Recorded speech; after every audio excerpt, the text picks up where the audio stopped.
News 18 India में हूं आपके साथ कृतिका सिंह। यूक्रेन और रूस के बीच में आज भी युद्ध लगातार जारी है। आज 10वां दिन है और ऐसे में भीषण युद्ध जो है वो अपने चरम पर पहुंच चुका है। लेकिन दोनों देशों की सेना जो लगातार दावे ये कर रही है कि नुकसान हम पहुंचा रहे हैं, किनके दावों में सच है ये सबसे बड़ा सवाल बना हुआ है। लेकिन इसके साथ ही जो तस्वीरें निकलकर सामने आ रही है इस महायुद्ध से जुड़ी हुई वो डराने वाली है। खौफनाक मंजर हर एक शहर में फैला हुआ है और ऐसे में हर किसी की जान जो है आफत में आती हुई नजर आ रही है। न्यूज़ 18 पर ये एक्सक्लूसिव तस्वीर आप देखिए किस तरीके से यूक्रेन के चरनिव में भीषण धमाका हुआ है। ये चरनिव से आई तस्वीर आपकी टेलीविजन स्क्रीन पर जहां भीषण धमाका हुआ है।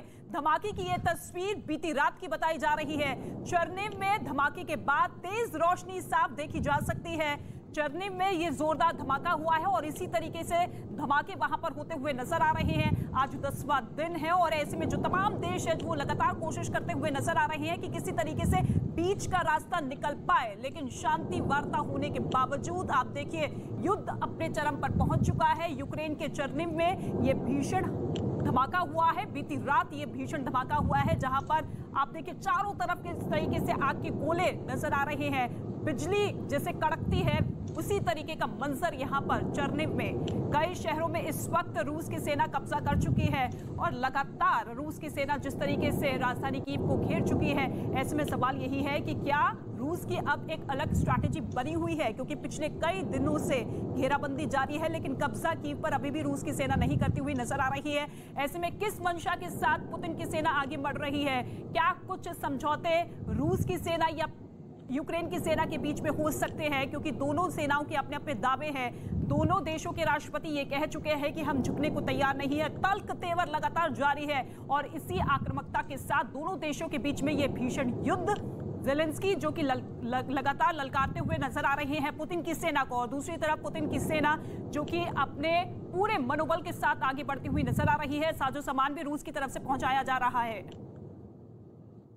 और इसके साथ ही यूक्रेन के बिलासिरकवा में यूक्रेन डिफेंस फोर्स ने एक वीडियो जारी किया है जिसमें दिखाया गया है कि यहां पर रूस के रॉकेट गिरने के बाद एक गड्ढा हो गया है। आप देखिए किस तरीके से यहां पर रॉकेट दागा गया है जहां पर एक भीषण गड्ढा होता हुआ नजर आया है। हमने की ये ताजा तस्वीरें आपकी टेलीविजन स्क्रीन पर है। जिस तरीके से हमले 10वें दिन भी जारी है उसके बाद अब ये तबाही का मंजर, विनाशकारी ये युद्ध होता हुआ नजर आ रहा है। और ये युद्ध कहां पर जाकर खत्म होगा? क्या इस युद्ध का अंत हो पाएगा? क्या दोनों देशों के राष्ट्रपति बातचीत करने के लिए तैयार होंगे? क्योंकि अभी तक देखिए टॉप ऑफिसर्स के साथ बातचीत हो रही है यूक्रेन के बॉर्डर पर, लेकिन अभी तक किसी तरीके का कोई समझौता नहीं हुआ है। शर्तों के साथ कोई भी देश बातचीत करने को तैयार नहीं है।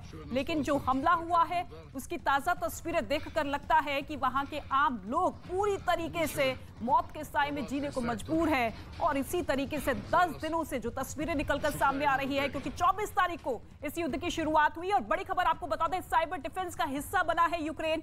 नाटो के साइबर डिफेंस का हिस्सा बना है यूक्रेन। साइबर हमला हुआ तो नाटो अब उसका साथ देगा। इस वक्त की बहुत